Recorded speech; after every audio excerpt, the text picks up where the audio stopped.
Great Rush, whenever Special you are Education ready. Hacks, Making IEPs Work for Ready? Students in Foster Care, 2020 National Foster Parent Association Session, Callie Henderson, PhD. Hello, and thank you for joining us. Today's webinar is brought to you by Child Welfare Information Gateway, the Information Dissemination Service for the Children's Bureau, Administration for Children and Families, U.S. Department of Health and Human Services. My name is Elizabeth Kramer, and I'm the Senior Manager for Knowledge Transfer and Information Management at Child Welfare Information Gateway. This webinar is one of several that we are offering virtually to help ensure that critical information is shared with child welfare and related professionals during the COVID-19 pandemic, when we are prevented from gathering in person and challenged to continue to work with children and families in new and innovative ways. Today's presentation was originally scheduled as a breakout session for the National Foster Parent Association National Conference.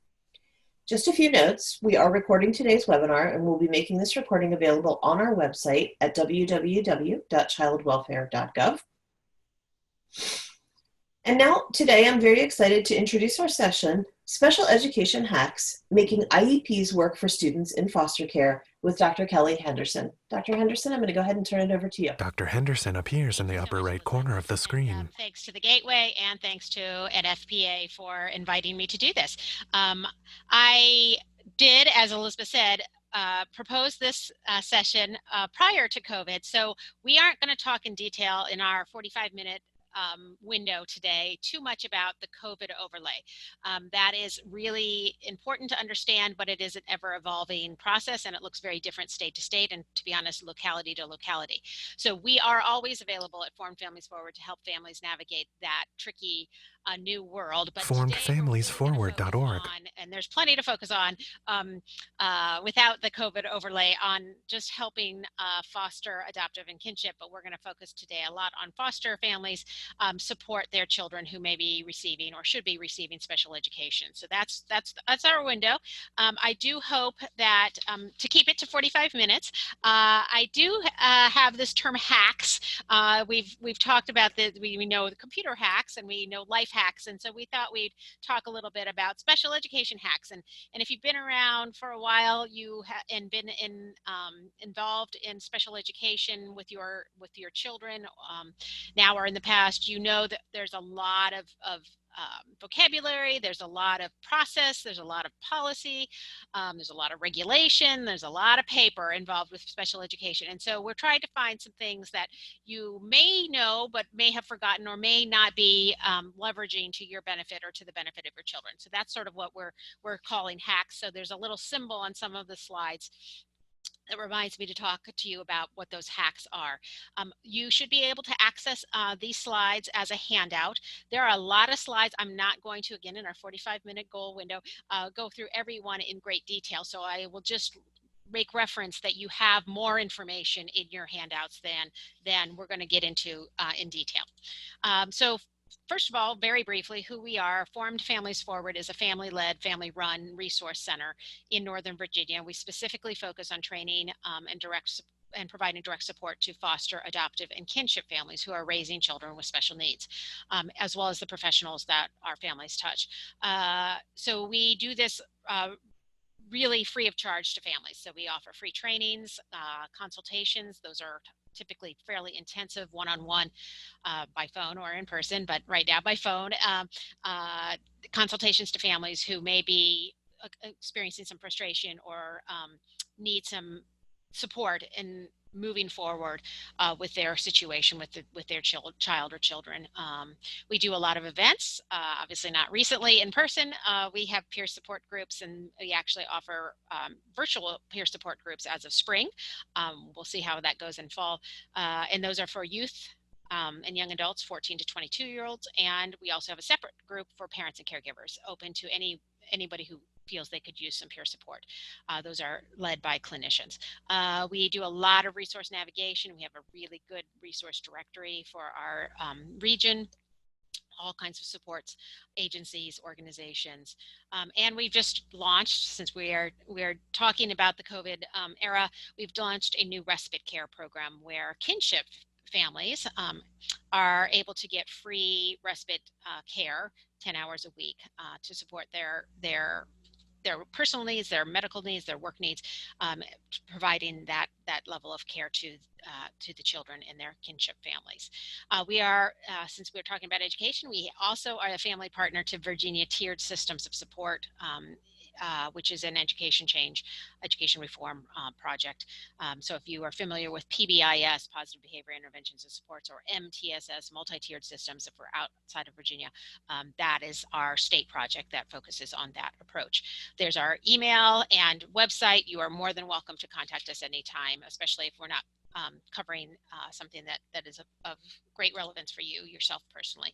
So who I am first and most important, a mom. Those are my 3 boys. I made them pose last night, so it's a fresh picture. Our family is formed in part by foster care and adoption, and my kiddos are now 16 to 22. So all of them have special needs of some type, including some with some fairly intensive issues that well, I should say 2 required special education and 1 required a 504 plan, and we'll talk about what that means in just a moment. There's a website again. We are on Facebook. We do a lot of posting, especially now, at least daily on Facebook, of other learning opportunities, other support, other resources that might be of help.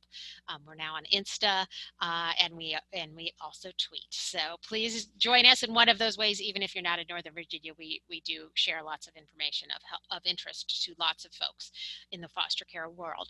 Very briefly, we're going to do a lot in a very short amount of time. We're going to talk about why special education is such a big deal for foster care families. Where does this whole thing, what is this whole thing grounded in? What are those policy foundations? We won't get into too much of the policy minutia, but it is really important to understand sort of where these things emanate from. And talk about the special education cycle, how it's supposed to work, pure and open acknowledgement that it doesn't always work that way, but it's important to understand how it's supposed to work so that you can then leverage and advocate for your children. We're going to talk about hacks all the way through, and then end with some very quick resources. 30 to 40% of foster children and youth have IEPs, likely an underestimate of those with disabilities. Really strong foster care disability connection. Here are just some statistics. It's really hard to get national statistics because the federal government does not require yet any specifics about foster care in terms of their national data sets. But we're getting there with some of our most recent Title I. So we should have better information, at least about special education and foster care. So we know that there is a larger than proportionate representation of children in foster care in special education. We know that there's a larger prevalence of disability on disabling conditions in foster care. We often are looking at state studies, so some of this data is from state-specific studies. We find that children in foster care tend to be in low-performing schools. They tend to be moved school to school very frequently. That they are classified officially as children with disabilities under the provisions we're going to talk about shortly at a much higher rate. To be honest, twice is probably conservative. We're finding in other areas rates of 3 to 4 times the rate of disability. But again, there are probably kiddos that should be identified with a disability and receiving special education services that are not, largely because they don't have consistent advocacy. They are moving school to school, and it is sometimes hard for schools to get a full set of records and information when children are not there for a decent amount of time. We find that those who are identified tend to be predominantly in categories like emotional disturbance. We'll talk about that. And their outcomes are not great. We tend to see children in foster care, teens in foster care, dropping out at a higher rate and graduating at a very low rate. I want to just make note, because we do serve kinship families and we do serve adoptive families, and I know that the audience for NFPA do have mixed bags.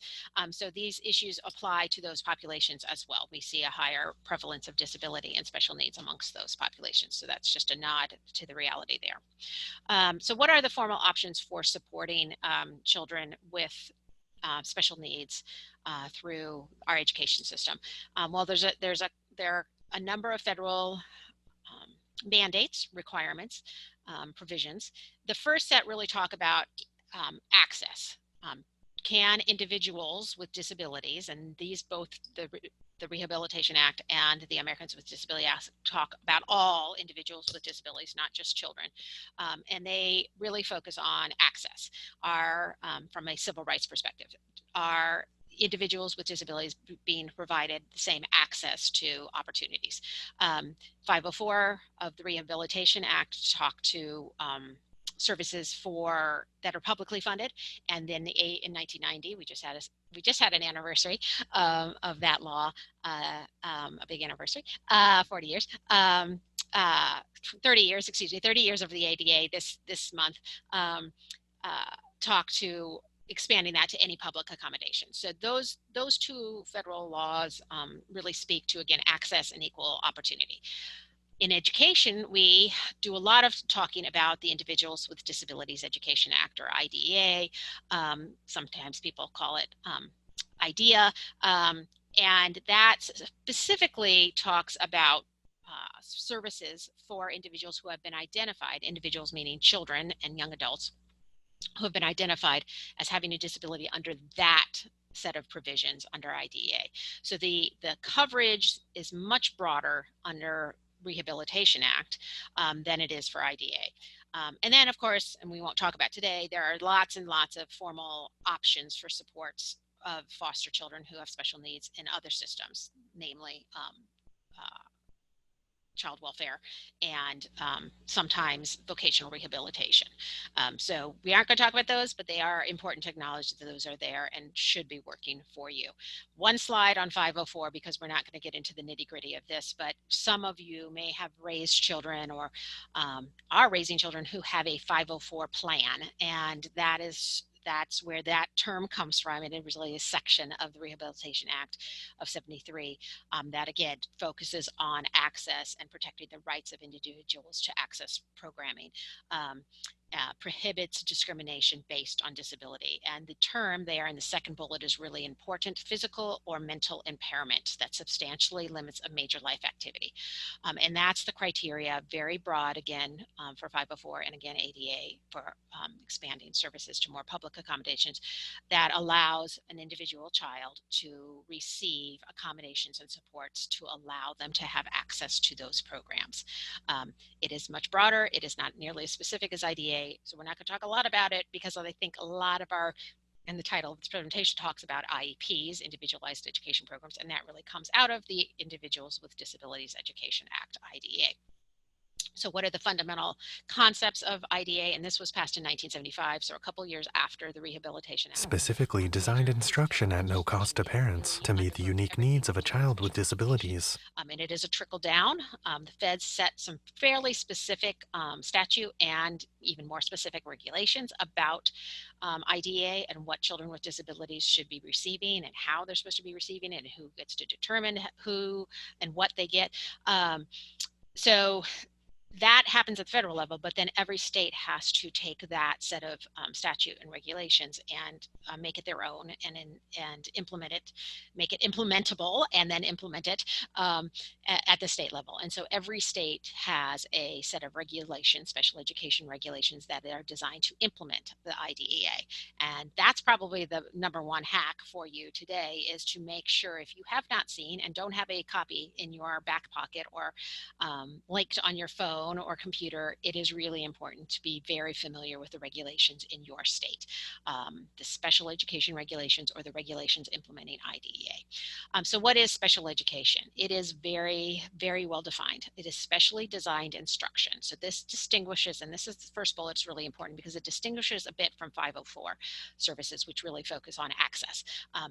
In the case of IDEA, in the case of a child who has an IEP, we're talking about the need for specially designed instruction, something different, not just more time to get an assignment done, but the way that that assignment is instructed, the way that it's supported is fundamentally different. It's specially designed for that individual child. And you see the word individual in the name of Individuals with Disabilities Education Act, and that is key. So this is something different. It is not an accommodation to what everybody else is getting. It is fundamentally distinct, especially designed. So that is a really important concept. Another concept that's really important is it's provided at no cost, that free appropriate public education. is part of what is required and guaranteed under IDEA. And the idea is that it's meeting the unique the unique needs of the child with a disability. And again, that gets back to that term individual with disabilities. The guarantee is that a free, appropriate public education is available for all. I forgot the P there, so it should be a free, appropriate public education, FAPE. And you'll hear people talk about FAPE in the world of special education a good deal. And again, that's just that guarantee that those services and supports, specially designed instruction, are available to the individual. Another guarantee is that those services will be provided in the least restrictive environment. So that child should be receiving those services in as close as possible to the neighborhood school, in the neighborhood school with general education students, to the extent possible. So that's the presumption, that it's going to be the least restrictive environment, and that the team has to justify any removal from that to more restrictive or segregated settings. So we'll sometimes hear that called LRE. We love acronyms in special education. So LRE is the term that's sometimes used to describe that least restrictive environment. There's protection of rights for children and their parents, and parent participation in educational planning is guaranteed. This is really key for this conversation as I talk to foster parents and resource parents and those who work with them. It is very, very important to understand you have a right. You have a right to be participating in the planning for your child. Very briefly, and again, you'll have handouts because I like laid out, I just cut and paste straight from the federal regulations definition of parent. This is really important in foster care because there's a lot of misunderstanding about it, and there's, to be honest, a lot of purposeful misapplication of it. A parent in the IDEA regulation and law is very well defined, and it could be a foster parent and should be a foster parent in many cases. So here's the definition of parent. It is very, very clear, and it should be very much echoed in your state regulations. So first, it's a biological or adoptive parent. Then it is a foster parent that can act as parent. Then it's a guardian, and then there's somebody else acting as a place of a biological parent or adoptive parent. Continuing on, it could be a surrogate parent, but generally, a surrogate parent should not be identified, a surrogate should not be identified or named if, I'm going back a slide, the foster parent is available to do that. And so it's really important that foster parents are engaged. They're the ones who are living with the child, caring for the child, and probably know at that moment the child best. Certainly is dealing with the school on a regular basis. So that foster parent can serve and should serve as parent. Knowing that if the biological parents, a determination of parental rights has not happened, and a biological or adoptive parent is still in the picture, they do retain those rights. Foster parent can attend the meeting, but the birth parent tends to be still holding those rights, again, unless TPR has been done. So if they're in the picture and they're available, even if they're not available in person to participate in meetings, they should be doing so. Again, a foster parent can support that. If they're not available, or if TPR has been done, then a foster parent should be that parent under the law. In other words, being the educational decision maker. It should not be a caseworker, and that's actually specified that it should not be an agency worker who's providing that role in the case of educational planning under IDEA. I do want to note that the very last section is the reference to the fact that a judge, a court, can make exceptions to this list of potential parenting roles. So a judge can certainly trump this list, and if he or she designates someone else to serve as parent, then that stands. A circular flowchart. Very briefly, special education cycle. This comes from our friends at PTC, which is our state parent training and information center in Virginia. PEATC.org. Here's the cycle. So sort of starting over in the upper left, referral, that some request is made, somebody suspects there's a disability that can come from a foster parent, it can come from school personnel, it can come from outside agency people, and that referral is initiated, and the school then has a responsibility to follow up in some way. They typically do a screening first, and then they move to evaluation, and we're going to talk a little bit about evaluation. It's that formal process of collecting information about the child's needs. And they do that through all kinds of ways of doing that. And again, the regulations are pretty clear about the nature of the assessments that they use. They cannot be biased. They need to be done in the native language of the child. There has to be a diversity of approaches. It's not just one person collecting one assessment. Observations should be done. Information from the parent or the family member should be part of that evaluation. That evaluation is conducted at no cost to the family. And last bullet, notice the parents are members of the team who review that evaluation and assist in deciding whether that information, if more information is needed, and then deciding on eligibility, which we'll talk about in a moment. Here is our first official hack. This again is something that's been in the regulations and law for a long time, but is not often advertised or shared liberally with family members. And so it's really important to know that families have a right to request an independent educational evaluation, often called IEE, again in our acronym friendly world. So if at any time while that evaluation is being done and the results are then shared, if a parent disagrees with the results of the test given during that child's evaluation process, they have a right to request of the school system an independent educational evaluation that is done by someone who is not a school employee, so an outside independent evaluation.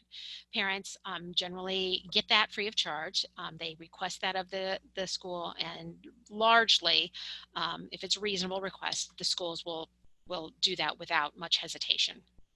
They may have a list of contractors, private contractors that they have financial agreements with that you can pick from that serve as independent, but you do not necessarily need to pick from that. And if you have a child that has some sort of exceptionally specialized need, such as history of significant trauma, and you need to select a provider that is more in line and more skilled and has you have a reason for selecting a particular evaluator, you can make that case as well. So the IE is given to the parent, to the family. It is not given to the school. And so the family decides the result, if the results of that IE are to be shared with the school. Back to the flow chart. So get through that evaluation phase, and we move to the eligibility phase. And this is really, really key in the whole process, because all of these protections and all of the services, all that specialized instruction doesn't happen unless a child is determined to be eligible for IDA. Again, remember the specific eligibility criteria, the definition of who is eligible is much tighter in IDA than it is for 504 or ADA. We have to make the case that this is an individual child or young adult with a disability that requires specialized services. Who is eligible? So eligibility is really important. And here is the rub. Eligibility is a categorically driven system. It's not the best practice, but it is the way it is, and it's the way it's been for decades. And right now, these are the categories under federal law, federal regulation. And you can find these in your federal regulations. You can find these definitions in your state regulations, and they need to lay out at the state level, consistent with the federal regulations, how each of these categories is defined and decided. To become eligible, to get a child that IEP, a child must be found eligible under one of these categories. Autism, deafness, deafblindness, developmental delay, emotional disability, hearing impairment, including deafness, intellectual disability, multiple disability, orthopedic impairment, other health impairment, including ADHD, specific learning disability, speech or language impairment, traumatic brain injury, visual impairment, including blindness. To decide whether this child is a child with a disability. The same applies for re-evaluations. So if the child has an IEP and they send you some paperwork and saying, oh, it's time for a re-evaluation, we're going to have this meeting to re-evaluate the child and determine if he or she is still a child with a disability.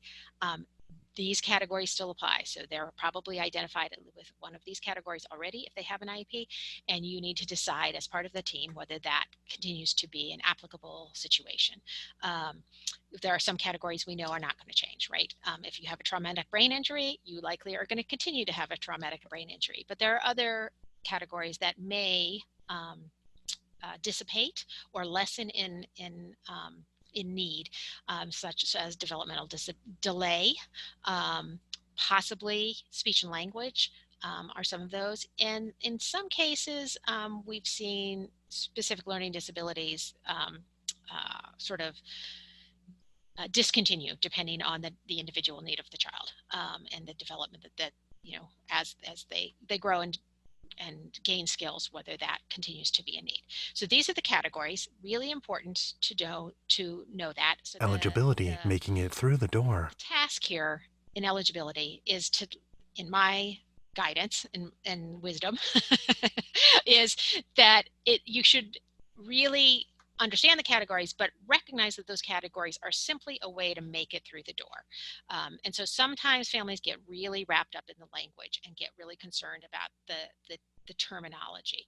And I think it's really important, probably the biggest hack to take away is that the categories do not decide or determine the goals, services, or the placement. It's just a way to get into that system, to identify that child is indeed a child who needs specialized instruction. And then based on their present level of performance, based on all that data, based on your input, then you decide what those goals should be.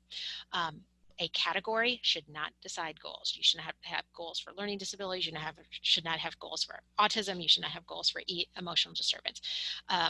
The goals are completely driven by the individual child's needs. Before the eligibility meeting, my hack there is that it's really important that you understand the categories, know what's in the special ed regulations, and not worry excessively about the terminology so much, as long as you're finding some way for that individual to get identified as needing special education, if indeed they do, so that you can then have those meaningful conversations about where the needs of the child are and what goals we want to set and how those goals are going to be met through programming.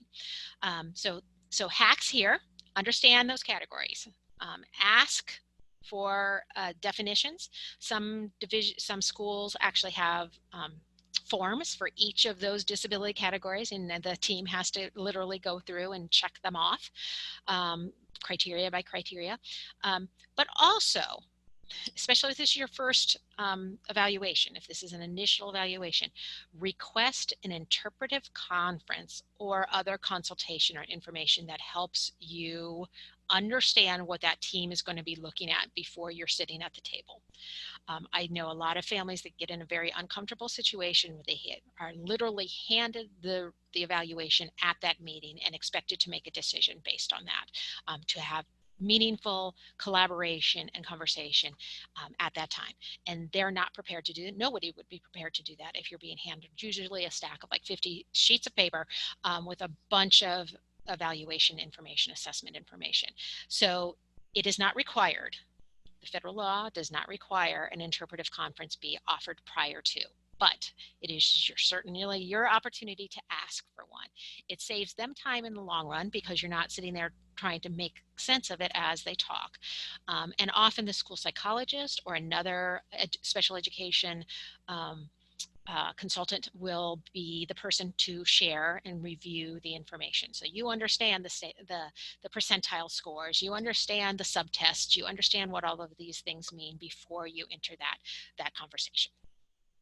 At the eligibility meeting, the goal is to determine whether that child is a child with a disability, and they meet one or more of those categories. And notice that the decision is made by a team of qualified professionals and the parent of the child. And again, foster parents may be serving in that role.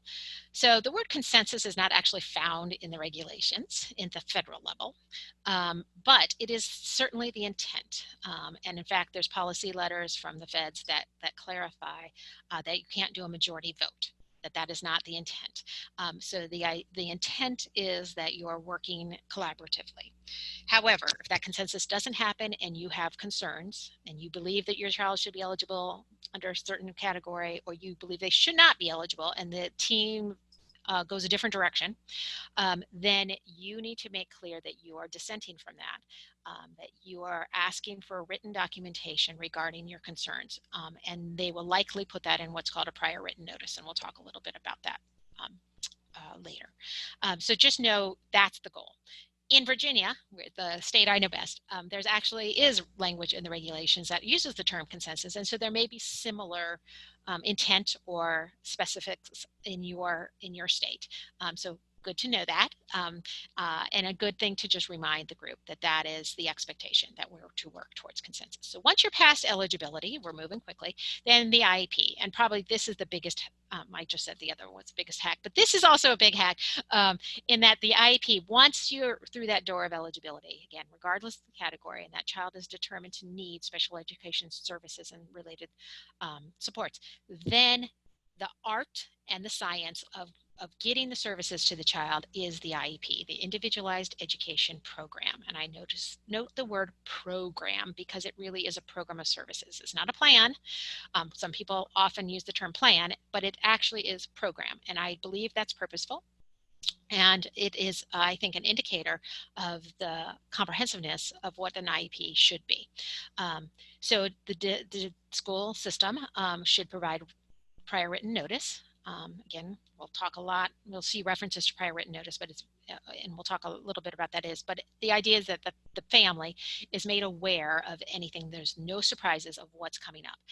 If you get a prior written notice or a meeting invitation and that time doesn't work for you, you let them know right away. I suggest in writing, even if it's just an email, that that time doesn't work and you're requesting another time and date so that you can be part of this important meeting. You are able to record the meeting. States vary a little bit on this, so you want to check your state regulations. Sometimes you can actually video record it, or since we're now doing a lot of Zooming, you can ask for that recording to be made, but you do need to let them know that you plan to do that. If you plan to bring an attorney, you definitely need to let them know that. Hopefully that won't be necessary, but it is your right to do that. You just need to let them know because they will likely have an attorney as well.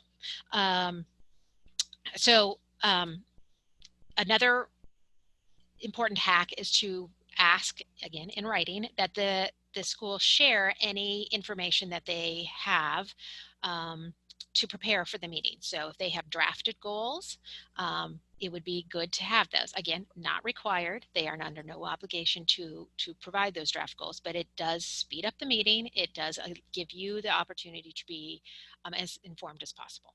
So spend time reviewing any pre-work that can be given to you prior to the meeting. Team rules. So there's lots of, again, specificity in the federal regulations about what happens at the IEP and who's at the IEP. Translators are expected if you request them. That could be both language, non-English languages, as well as ASL, if your child has a hearing impairment.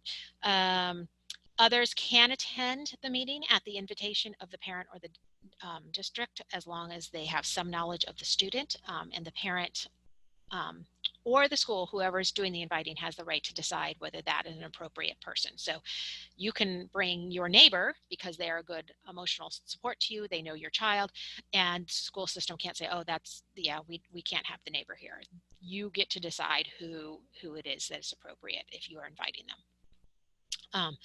Team member can be excused. A specific team member, like a general education teacher, can be excused from part or all of the meeting if the parent consents. So they're not sitting around the table necessarily the entire time. It is completely up to you whether you consent to that or not. Teams now can meet. Well, they have always been able to meet, but we know in COVID that many teams are meeting by alternative means, and that is allowed. So in preparing for the meeting, it's really important to talk to your kid, understand what they are really seeking to get, where their concerns are, where their hopes, where they feel they are really strong, and where they need more help. And hopefully they're attending the meeting, especially if they're a little bit older, or at least part of the meeting. So we've seen young children attend. Maybe they've drawn a picture about something they really like at school, and they're able to talk about that for 5 to 10 minutes and then are excused. But that's really important. That individual voice of the child is really, really key, and even more important, obviously, as we get into transition planning for our high school students. Really think ahead of time what you want to get out of that meeting. Often I suggest you write that down, have it on a little cheat sheet, because you get into the nitty gritty of the meeting, and sometimes easy to get lost on that. So, keep your focus, keep your eyes on the prize.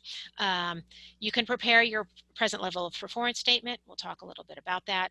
You can do that in advance, so you're ready to bring that and talk about what you see and what your concerns are and what you see as the strengths of the child and what your goals are for the child. Again, if you have done independent reports, or in the case of a foster child, you have previous records, or somebody has previous records that they can bring, it's really important to sort of have those organized and ready for both the evaluation meeting and IEPs. Make sure if you're inviting someone that they're able to attend. If you believe that the child's placement is going to change, or it's an initial placement, in other words, they're entering into a new school system, it is important, if at all possible, for you to take a look at those possible placements before you're sitting in a meeting trying to make decisions about that. And usually the school system will facilitate that. Obviously, right now it's not an ideal time to be doing that, so it's hard to know where physically children will even be, but under normal circumstances, you can absolutely request to go take a look at other possible placements. If it's a specialized class placement or a different school, then you are absolutely wise to go ahead and ask to see those prior to the meeting. You want to make a list of any questions or concerns. Again, have it in front of you so you don't forget those, and make sure you understand your rights. I'm going to skip on because we are short on time. This is what's in the IEP. Really important that you know and know to expect that these things are going to be covered. IEP meetings can be lengthy. Again, having that advanced information in terms of draft goals, other documentation, is going to be really important. You preparing your own statement is going to be helpful in speeding the meeting along, but this is what is to be covered at the IEP. On the IEP itself is the present level of performance, and that's not just academic, but also functional performance, life skills, social skills, whatever vocational skills. There's going to be a set time to set goals. Typically, those are annual goals. They don't have to be annual. They can be shorter, but they tend to be annual goals. How are those goals going to be measured? What assessments are is the child going to participate in? That's like the statewide assessment, whatever that is in your state, as well as any division or district-wide assessments. The statement of special education. So what's different? Remember that term we talked about, specially designed instruction. What's special about what this child needs? What is different? In addition to any modifications and related services such as OT, occupational therapy, physical therapy, speech language therapy, social work services, all kinds of things can be indicated and specified on the IEP. The LRE question, how much is that child going to participate with non-disabled children? And then finally, as we talk about our older kids, what kind of transition services are going to be helpful? I'm going to skip through these next couple slides just because they just review a lot of the specifics about the IEP, but it is really important to think of it as an elevator. Elevator Is buttons. the analogy that we talk about. So we talk about sort of where we are now, the present level of performance is the ground floor. And we talk about riding an elevator all the way up to the top floor of where we want that child or expect that child's performance to be. And everything in between is the content of that IEP. What are the services? What are the supports? What are the goals that are going to be necessary to make it to that top floor? In the IEP team, it actually says in the regulations that the team has to consider the strengths of the child, and it's really important to always keep in mind that every child has strengths, and that's where we want to start from and build from there. Any concerns of the family should be documented and should be discussed. The results of the most recent evaluation, and the needs of the child, and that's again across domains, academic as well as developmental, functional, vocational, whatever those social those needs may be. And then there's a list of special factors that are to be considered. We'll talk about that in a moment, that list of special factors just for your reference. But I want to draw a little attention because this is another big hack, and that's the present level of performance. Depending on your state, you might see it called PAAFP, and that's, I'm not really sure how that's said, PLOF, but we call it PLOP in Virginia, but it's the same idea as this is the statement of where that child is performing right now. And so it's a really good opportunity for family members to share exactly their input, where they see the child performing, what their concerns are, and that's an opportunity in the IEP to actually have family input documented. And I really do encourage you to, even if the school says this is the family's input, we don't necessarily agree, that's fine. At least you've documented, because it's important that this very important document, the IEP, the education program, has reflects the family's concerns and input. And as a foster parent, you may have some concerns about social emotional needs, trauma, other issues, past performance, past ways of instruction that did or did not work. And that's really important to put into the IEP. So the plop is a really important opportunity for you. Goals rule the day. Another important thing in the IEP is those goals, and setting high expectations is really important. Again, we tend to think about that time frame of a year, but thinking within that time frame, what goals can this child meet, and what are ambitious goals but realistic, and those goals should be specific. They should have the condition under which those goals should be met. They should talk specifically an observable behavior that child is able to do or know, and show their knowledge. The criteria, how good are they going to be at that skill to meet that goal, and what's the time frame? Do we have a whole year? Are we working on the first quarter? What window of opportunity do we have? I've seen lots of bad goals. I've seen lots of good goals. So it's really important as a parent that you are taking a look at those goals, again, hopefully in draft before, and saying, I don't, there's nothing here I can measure. A goal that starts with Bobby will learn how to do long division is not an appropriate goal. It does not get to the specifics. It's not observable. We can't observe learning. We can observe completion of particular tasks, but we cannot observe something like learn. So it is really important that behavior is an observable behavior. Special factors, I said I would mention these. This top one is probably the one that many of our foster families might be most familiar with, and that's in the case of a child whose behavior impedes his learning, her learning, or that of others. The team must consider and document the use of positive behavioral interventions, strategies, and supports. And so if this is a child who's struggled with behavior, either overactive and difficult behavior, or hypo-aroused behavior where they're just not engaging, it is important to make sure that this is discussed and reflected in the goals and the statement of special education. Limited English proficiency, there has to be a consideration of the language needs and how those relate to the IEP. If the child is deaf or hard of hearing, there are some special factors, similar to in the case of other sensory impairments, blind and visual impairments, must consider the communication needs of the child, and possibly, although not required by the federal law, in some cases, in addition to the big goal, the annual goal, then shorter term benchmarks or short term objectives can be set. And if the child requires assistive technology, devices, or services, that could be something like access to a tablet or some type of tech device. It could also be low-tech assistive devices where maybe they need picture symbols instead of having verbal statements or words to explain what they need to do. Related services. Occupational therapy, physical therapy, transportation, counseling, speech and language therapy, audiology services, interpreting services, early identification, diagnostic services, school health nurse services, social work services, crisis intervention, assistive technology, non-academic services, extracurricular activities, orientation mobility training, rehabilitation counseling, psychological services, parent counseling and training. The social work services thing. I think that Bobby could really benefit from seeing a social worker periodically. Let's talk about that and how that relates to this goal that he has on social emotional development. But often, again, not advertised, but something that is important for families to know exist and open that conversation. Modifications and accommodations are also should be listed on there, just like we talked about in 504, which tends to be more accommodation-based planning. Some children with disabilities who have IEPs can also benefit from accommodations and program modifications. And so it's important to make sure those are specified. So the child may need extended time on tests, and so that needs to be clarified in the IEP as well.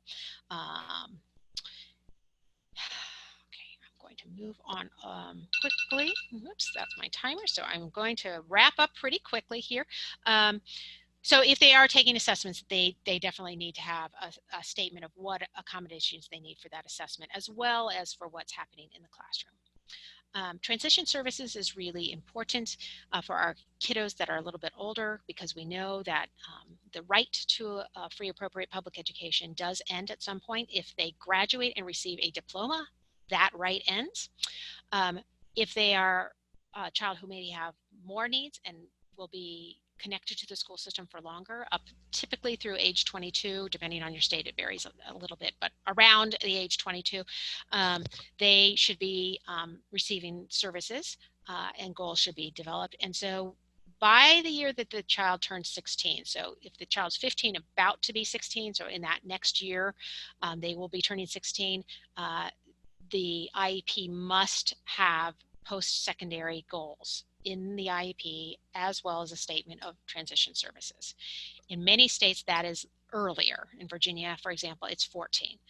So it's important, again, to know your state regulations and have those conversations. And then finally, the LRE, the least restrictive environment, and that's placement. And this is probably again, a really important thing that's misunderstood, I think, a lot of school systems, and is told to families, to be honest, in a way that is not necessarily the order of operations. Placement should be the last conversation that an IEP team has. So we identify the present level of performance. Based on that, we set some goals. Again, hopefully driven by some data of where we think that child's going to be. Then we talk about all the stuff it's going to take us to get to those goals, all the services, all the supports, the related services. And then we say, okay, given this, where can this best happen? And so placement is really a set of services. It's not a specific place. It's not a room. It's what that child is going to need to meet those goals. And so the actual discussion of how much time in a specialized setting, how much time in a general education setting with sometimes called push-in supports, where a special educator is coming to support them in a general education classroom. That happens at the very end of the IEP meeting, or should happen at the very end of the IEP meeting, because that's one of the last conversations, and it all needs to be done within that least restrictive environment conversation. Prior written notice, I mentioned many times. Just know that anytime you make a request to the school and the school says, yeah, no, we can't do that, they need to provide prior written notice saying that they have refused to initiate a change, or they're proposing a change, and they need to let you know that they're proposing it and not make it unilaterally. So prior written notice, anything that you get that says prior written notice at the top, pay a lot of attention to. I'm just wrapping up. There's a real value in keeping open communication and strong collaboration with the school system. It benefits everybody. We know that when families are involved with the school, kids' outcomes are better. That is written in stone. So we want to make that as positive for the child and as positive for both parties as possible. So it is important that you keep documentation, that you are, talking with the family, talking with the teachers and the educators, not just when things are bad or you're frustrated, but also when things are going well. Just like our kids, our educator partners really like positive reinforcement and affirmations too. So keep that a positive conversation. Sharing. And one Why of the all things, about if your me? child is new to the school, changing schools, or it's a new school year, is to create something that helps that teacher get to know your child quickly. And in the case of foster families, really is clear about any specialized needs, family circumstances, triggers that teacher should know about, and clarify what is public information and what is not. I mean, I think that in our families is key. And so we offer on the Form Families Forward website, but you can find lots of different forms, sort of all about me or get to know me or back to school form. This is one page. So they don't, the teacher doesn't have to read the 30-page IEP initially, to give a sense of this child to your teachers, your education partners. And I want to note in our form, at the middle block where it says you should know family information, medical information, and then I do or don't want this information shared with other students. And I think that's really important to have that conversation with your child, but also be very upfront about that with the teachers. Say, you know, when it gets to be Halloween time, a very significant event happened in my child's life, and we tend to see that month of October is very, very challenging. And so I want you to know that, you know, this particular incident happened in the month of October, and you may see some very hypersensitive behaviors, hypersensitive reactions then, and I want you to know that. But we're not really interested in having that shared with other students, but we're letting you know that. And so just being very, very open about situations that would be helpful and useful for the teacher to know. Dispute resolution. I'm not going to go over these slides. They are in your handouts. If things are not working well, there are formal options for resolving disputes, mediation, due process complaints, resolution meetings, and the big one, impartial due process hearing, which is actual a court proceeding. But those are all options. So just know those. There's also a state complaint we can talk to you about. You can always contact us, or particularly if you're not in Virginia, you can definitely contact your federally funded Parent Training Information Center or Community Parent Resource Center. That's at the bottom of your slide. There's a link that lets you find those. Their job is to support families and help you do your duty as parent under as a educational decision maker under the law. Other resources is the federal regulations, really important to get to know those, your state special education regulations, and then the procedural safeguard notice that sort of comes with, it's a statement of your rights that comes with basically every meeting, or at least they ask you if you'd like a copy, and you can say, oh, I've got 4 of them in my closet, but they have to offer that to you. It's not exciting reading, but it is good reading to have, good knowledge to have as you proceed. So that wraps it up. I think I was close to 45 minutes. Again, at all times, we're here to support, and your local or state parent training and information center is really there to support you in navigating this very complicated but potentially very beneficial system. Great. Thank you so much, Dr. Henderson. You really packed a lot of really good information into just a little bit more than 45 minutes. I really want to thank you for taking time out of your schedule.